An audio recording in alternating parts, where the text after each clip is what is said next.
How's it going, y'all? Welcome back to the channel. It's me, your host, your guy, Stavros Katsantonis, Stavi, whatever you guys want to call me, makes it easiest to pronounce that tough name that I've struggled with my entire life. That's okay. I wanted to welcome you guys back because today we're going to have an awesome video lined up, as you guys saw in the title. It is going to be on the CFL, Canadian football. I know a lot of my American friends or American people that are watching this have no idea what Canadian football is. So that's what I'm bringing this YouTube video to you today, so you guys can learn a bit about the CFL game, the history. Even if you're interested in trying to get to the CFL, you know, maybe you're a young athlete out there that wants to know, man, how can I get to the CFL or play professional football in Canada? How is that possible? Well, I'm here to tell you exactly how to do that, tell you what CFL football is all about, and why it's such a great game today.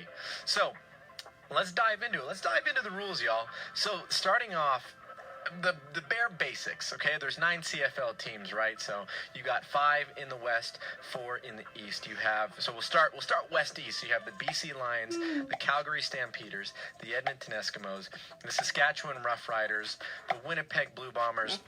Now heading on over to the Eastern Conference, right? We just mentioned the Western Conference teams just now, those 5. Now we're going to go into the Eastern Conference, which makes up the Toronto Argonauts, the Hamilton Tiger Cats, the Montreal Alouettes, and the Ottawa Red Blacks in our nation's capital, Ottawa. Amazing city. But the best city is obviously Hamilton, because that's who your boy plays for, Hamilton Tiger Cats. That's my team. That's my squad, and I'm always going to rep them. So those are your 9 CFL teams right there, okay? So to break down to the start of the game, there are 12 players on the field on each side of the ball, okay? So you're going to have 12 offense, 12 defense. Usually, you guys are used to, any of my American football players out there, you guys are used to 11 on 11. So you guys are probably thinking, where in the heck does that extra guy come from on each side of the ball? So usually, most teams use it. Usually there's an extra receiver and an extra defensive back. So it doesn't really throw a whole lot of a wrench into it when we get down to like the field dimension and stuff, which we're going to get to. So usually it's a defensive back, right? Most defenses are either a 40 front or a 30 front, which means, those of you that don't know, 3 down linemen or 4 down linemen with 3 linebackers, and then you have your DBs in the back there. You're going to have a boundary half, boundry corner, your free safety, a field half, a field corner, and sometimes some teams, depending on what your front is, you might run with a rover, you know, as an extra cover guy. But that's all a more intricate part of the game. Moving on from that, on the 12 people, you are going to see a much wider field than you're going to see in the NFL. So we're going to take a look at the CFL field dimensions. We'd start off with a 110-yard long field. That's end zone to end zone, everybody. It's super crazy. It's super long. And you thought that was crazy, right? A long football field with the 55-yard line being the center line. Take a look at the width. The width is going to be 65 yards wide, guys. So I'll put up the dimensions of a regular American field right next to it so you can see just how much bigger the CFL field is and why there is an extra player now, why that's going to make the field a little bit, I guess, smaller, but it's still super wide. So, I mean, it's pretty cool. It's an interesting game. Another crazy thing that you're going to see in the line of scrimmage, right? So usually in the NFL, you're seeing guys' helmets are like right on top of each other, right? The defensive lineman on the O-lineman and the corners when they're in press coverage on the receiver. But the difference here, now the defenders have to give 1 full yard to the opposing line of scrimmage. So if you cross that line, you're going to get a neutral zone infraction, a penalty, offsides, whatever you want to call it. So you have to be 1 yard off of either the offensive lineman or the wide receiver during the entire game, all right? You can never cross that line or else you'll get a penalty. So that's one of the cool things to it. It's now you can't, your press coverage is a yard off, so it's a little bit tougher. It also is the same for these D linemen. It's a yard off, so it's a 3rd and 1, right? You're going to see a lot of teams get under center and just bulldoze through to get that first down. And you guys just heard me say 3rd and 1, right? That's also going to be a difference changer in the CFL, Canadian rules football. 3 down football, okay? So that means 1, 2, 3. You're punting on 3rd down, okay? Still 10 yards to get a first down, but you got 1 less down now. So maybe that's where the trade-off is. You get an extra player, but you get 1 less down. So that is one of the most challenging things. Like I said, you'll see a lot of teams go for it on 3rd and 1, 3rd inches because they have that extra yard off the ball that the defensive line has to give. So that's a huge implication there, that 1 yard off. Going into more kind of yardage off type of things. There's also a 5-yard halo on punt returns, sometimes on a kickoff return, things like that. So you have to give the punt returner, while he's catching it, just before he catches it and right when he catches it, you have to give him 5 yards. So everyone has to be 5 yards away from him to let him catch it. So that allows more punt returns to be fielded. There's no fair catches or anything like that. But it also protects the return a little bit, so some guy can't just run down there and bulldoze, his whole body out off the ground and all that stuff. So that 5-yard halo, if you're inside that 5-yard halo, these referees are watching it, you will get a penalty. So that's another interesting thing about the CFL game. Another one on the rules side, we're going to go into the Rouge. The Rouge, y'all. Y'all are probably like, stop, I didn't know you spoke French. I don't speak French. The Rouge is a single point in Canadian football. Yes, you can score 1-pointers in the CFL, Canadian football, college, all that good stuff. And how that works is, right, in the CFL, I forgot to mention this too, obviously you guys saw on that little diagram, the CFL field, the end zones are 20 yards long from goal line to the back of the end zone. So on a field goal, not a PAT, field goal, punt, any time that a ball is kicked, not through the uprights, but bounces back out of the back of the end zone or the sides of the end zones, that results in 1 point for the team who kicked it through there. So it's another strategy. Maybe you're down 1 point, game's on the line. You're not sure about your field goal kicker, or if he misses it, the guy's got to get it out of there. So maybe you're going up for a field goal and to win the game, down 1, and the kicker misses it, but it goes out the back of the end zone. Well, that's 1 point. You just tied the game. So that's another big thing. A lot of teams put a returner back there whenever a field goal is happening to return it out of the end zone, so they don't have to give up a point. Sometimes they will give up a point so they can get it, I believe, at the 35-yard line. But it just all comes down to strategy, right? Do you want to give up a point? Same thing. A lot of teams give up a safety when they're punting deep in their own end, just to flip the field, right? Because instead of having a punt that's only going to get to about the halfway line, it might be better off just giving up 2 points and having it restart on the other opponent's 35-yard line. So another interesting thing, the ruse there. Also, you're going to see the waggle in the CFL and Canadian rules football. What the waggle is basically, I'm pretty sure these are the exact rules. I could be wrong here, so don't quote me. But 3 receivers at any given time can be moving vertically at the snap or before the snap of the ball. So that usually a lot of receivers get a head start, right? So they're about 10 yards off the ball. You'll see CFL receivers 10 yards off the ball. And then you'll see the QBs give one of these, like they'll swiggle their fingers, or they'll push all their guys forward, just kind of give them a little motion signal. And they'll take a run at it, and usually right when they get to that line of scrimmage, the ball is snapped, and they're already at top speed, and you're having these DBs that are out there having to cover that. Okay, so that's one of the most challenging things that you'll ever see in Canadian football versus the NFL, is having to cover guys that are using the waggle. It's so crazy. You got guys that are running 4.4, 4.2s, and they're getting a 10-yard head start, while as a DB, you're sitting there literally just having to absorb them or run with them. So that's going to be the waggle that you're going to see in the Canadian Football League, as well as the college level as well. So moving on from that, there is the 3-minute warning, right? Canada has to be just a little bit different than the United States. So they have the 3-minute warning before halftime, and at the end of the game, 3-minute warning, the clock will stop. Another cool thing, there is pass interference replay. So I know everyone in the NFL has a problem every year about, that should have been pass interference. That wasn't pass interference. We need a replay. The coaches are actually allowed to challenge replays on the field if they feel that someone may have been interfered with. I know the NFL is starting to utilize it a little bit, but there are some intricacies with the NFL on when exactly it's pass interference or holding, right? We've seen that a few times this season. But in the CFL, you challenge it any time when the receiver's been interfered with. He could have been on the other side of the field. They can review it, and they can overturn it, and you can get a first down just like that. That's one of the crazy things about Canadian rules football. Now, moving a little bit into the roster, I know a lot of people want to know, how many people are on the CFL rosters? There is a ratio for most of you that don't know. That means there has to be a certain amount of Canadians and a certain amount of Americans on the roster. And just recently, they added in a certain amount of global international players, outside of the United States and Canada, that have to be on the roster. So currently for this year, the active roster is set at 45 total people. Okay, so there is only 45 people that make the active roster and that get to travel to away games and things like that and dress for games. So out of those 45, at at the maximum, 20 of those have to be American-born players or Americans that are up there, signed to teams. Next, so now we just took those 20 away. 2 of those players can be quarterbacks. The quarterbacks do not count towards the ratio, which is a very interesting thing. A quarterback can be Canadian or American, and he'll never count towards the ratio. So now teams can only carry 2 quarterbacks starting this year. I think last year was 3. 2 quarterbacks on the active roster.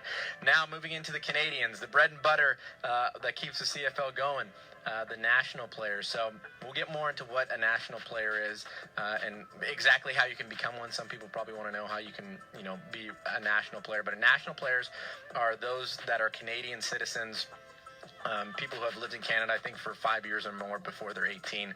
There's some rules. We'll get to them at the end. But there has to be 21 Canadians on the active roster, and then there has to be 2 global players that have to be on the roster too. So those rules, the global players just came in, I think, about 2.5, 3 years ago, where we started implementing global players into the roster, which is another cool thing, growing the game, to outside of the borders of just U.S. and Canada. We got guys from Mexico, Germany, all these cool things where we got different players from different countries coming in, France. So it's pretty an awesome thing. Now, on the field, at any given moment, this is offense and defense combined, there must be 10 national starters out of the 22 starters, okay? So usually before the games, there's a depth chart that's given to, I believe, the referee that's responsible for, managing the national and globals and American players that are on the field. There has to be 10 out of the 22. So 10 nationals must be on the field. 10 Canadians have to be playing on either offense or defense in any given time. Out of those 10, 3 can be Americans that have spent at least 3 consecutive seasons with the CFL team, or they've been in the CFL for 4 years minimum. So 3 of those 10, right, can be American guys that have either played in the CFL for 3 consecutive years with the same team or 4 years in the CFL. So that's another interesting thing. So now that kind of brings that number down to 7. So really, there's really only 7 Canadians minimum that have to be on the field at each time, depending on, which, it's all going to be depending on who that team has, and what positions, where they're putting their Canadians. Maybe they do start 10, national Canadians, or maybe they just have an American guy that's been there for a while that can qualify as that national position. So it's kind of a little chess game there in terms of where they're going to put someone. So those are going to be kind of your basic rules to the CFL. There's probably a bunch that I'm still missing. I'm still new, right? I've only been playing the CFL game, or Canadian football game, since about 2015. So I'm about 5 years into it. There's still a lot, always good stuff to learn. But even coming up from, the United States, playing American football my whole high school career and youth football career, it was such a struggle for me getting used to it at first. But, once you get the hang of it, football is football at the end of the day. You just got to learn the new intricacies of the game, and you just start playing. So moving now into the history of the CFL. As much as people don't know about the CFL is actually very, very seasoned, okay? The inaugural season of the CFL started in 1958, and you guys are like, okay, well, that's not that old. Take this in for a second. The Grey Cup, right? That's the trophy that's given out each year. It's the equivalent of the Lombardi Trophy, the Super Bowl. The Grey Cup had its first inaugural game in 1909, which would make this year, I believe, the 109th Grey Cup, which is to be played in the host city, my city, Hamilton, which is a pretty cool thing that's happening this year. But yeah, Grey Cup, 1909, super old. There is an 18-game season in the CFL, so you'll play 18 games, I think, with 3 bye weeks. And then I believe there's 3 playoff games, semifinal, divisional, or there might be 2 playoff games, and then the Grey Cup, 2 or 3. That's another thing that I'm learning, but you get me at 18. I got to focus on game 1 first, so, if you guys want to look up the specifics of playoffs, you can do that as well. Now, it is actually the 108th. Sorry, let me make that correction. It'll be the 108th Grey Cup in Hamilton this year. Obviously, it would have been the 109th this year if the season didn't get canceled due to COVID last year, but we're moving forward. So, the Hamilton Football Club, okay? That's the original team. They later became the Hamilton Tigrats. They formed on November 3rd, 1869, okay? We're talking a long time, over 130 years of football, if my math is correct. It might be wrong. It might be even more than that. The Hamilton Club was, original. Not the original team. They're not the first team. The oldest team is the Toronto Argonauts. Okay, they were officially the Toronto Argonauts. They were formed in 1873, right? It was originally you guys think, oh, well, 1869 was the Hamilton Football Club, but they eventually became the Tiger Cats. But the Toronto Argonauts started out in 1873 officially.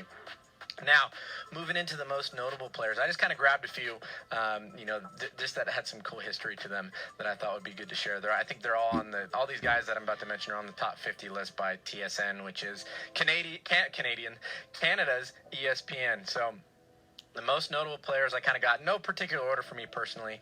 I just kind of wrote them out as I read them off. Doug Flutie, most of you guys know Doug Flutie, Boston College. He played for a few different CFL teams, Argos, then also went on to play in the NFL for the Chargers, Patriots, Buffalo Bills. I mean, that guy's Hall of Famer. Everyone knows about him. Moving on, we got Warren Moon, started out with the Edmonton Eskimos, big, Pro Football Hall of Fame guy.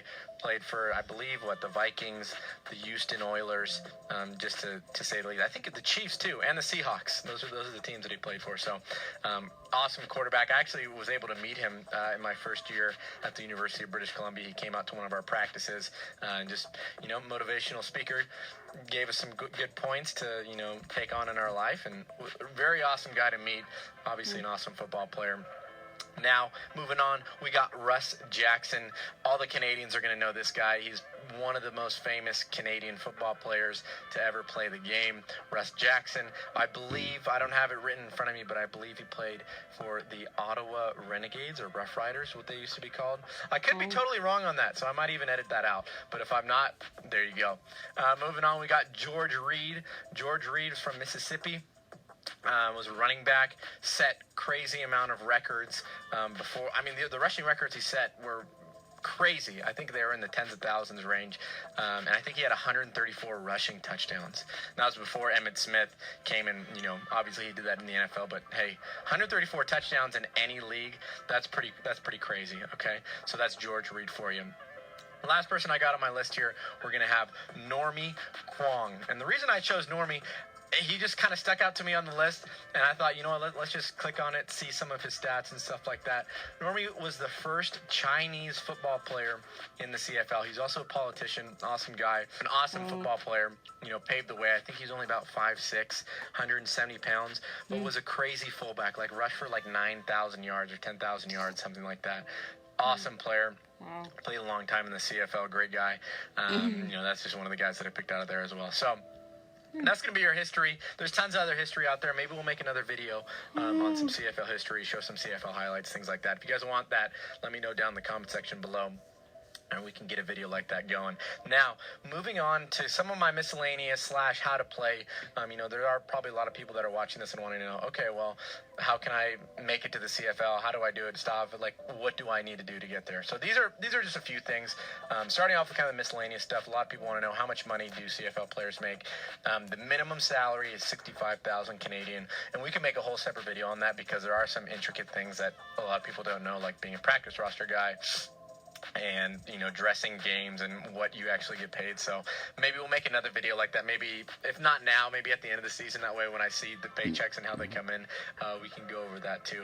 But it'll be $65K, and that's Canadian. Okay, so there is going to be a little bit of a difference when the American players bring it back to the United States and the taxes and all that. Like I said, that's a whole separate video.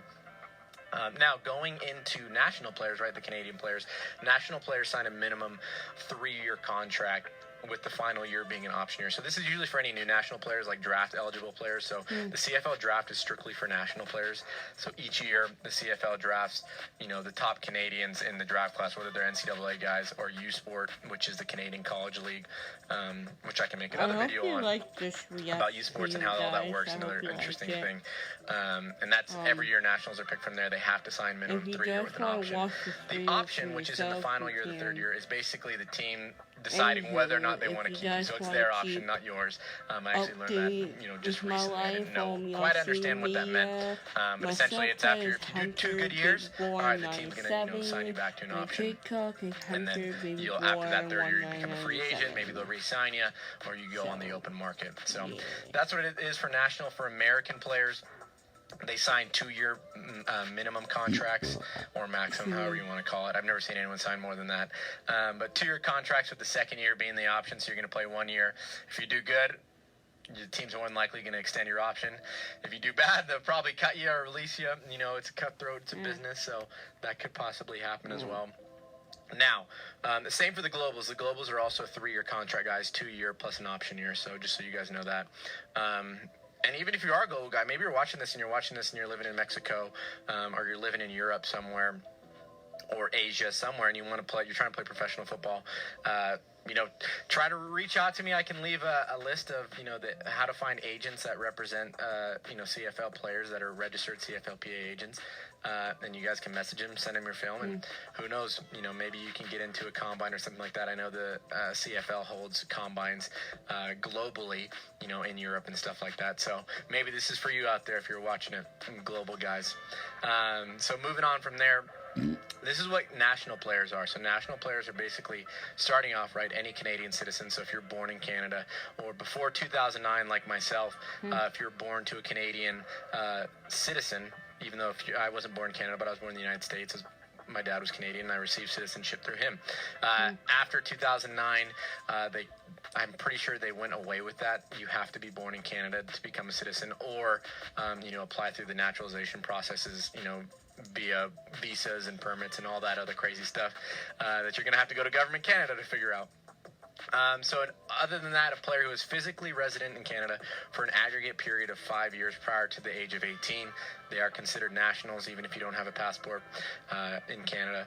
An American or global player who is draft eligible no earlier than the 2021 draft and has played for a minimum of 3 years at a youth sport institution and has graduated with a degree at that institution. So that's another interesting thing, guys. So for anybody that's out there that is attending a youth sport, you know, institution, or if you're an American and you want to attend a youth sport institution, this is kind of a cool thing. If you go there for 3 years and get your degree from that school, you now qualify as a national and you can be drafted. So that's just something to keep an eye out, right? Most American people who are going to Canada, they're going to be taking the American dollar, so it's going to be a little bit cheaper for school. They're still going to have to pay those international rates, which might, you know, be a little bit cheaper than your in-state tuition or even out-of-state tuition if you're going to Canada. And you're getting great educations. You know, some of the Canadian schools, I mean, it's not some, but almost all of them, have some of the top, you know, academics in the world, right? I went to UBC as a top 30 academic institution in the world. You got McGill,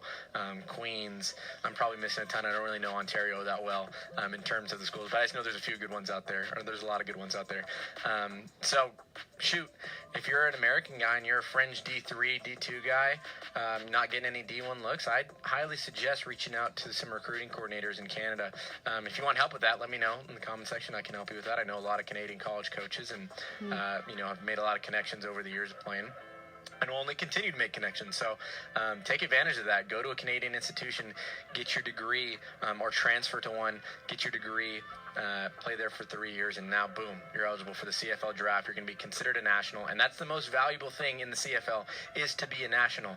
A lot of people overlook that, but to be a Canadian citizen or a Canadian national, counting towards the ratio, that's a huge thing, and it's a big deal. You're not as expendable as an American player who, not that this has anything against American players, but it's the Canadian Football League, and those ratios that they have to meet, right? The Canadian players, it kind of benefits you to be a Canadian in terms of even tax purposes as well. So if you can get your citizenship, that's number one. Moving on from that, it says a player classified as a national player prior to May 21st, 2019. And those are kind of the rules right there. So, you know, if you want to try to become a national or be considered as a national for the Canadian draft, you know, and you're watching this and you're in high school or youth football, or even you're in college right now and you have 3 years left and you're like, okay, well, I still want to play pro football. I just have to, we all have our different paths, so hit me up, I can help you out. And I really enjoyed sharing this video with you guys today. Hopefully you guys enjoyed it as well. Make sure you guys hit the subscribe button, ring the post notifications bell so you guys can see all of my latest videos and when they come live. Leave me a comment if you guys have any questions. You know, this channel is definitely dedicated to helping out football players, whether you're Canadian, American, European, Asian, anyone. I'm open to helping anybody, you know, reach their goals of being a professional athlete, or even just a collegiate athlete, or just an athlete in general. You know, I know a lot about the game and stuff like that, so I'd love to help out in any way that I can, and we'll see you guys in the next video. Thanks for watching. I hope you guys have a good day. Peace out. Bye.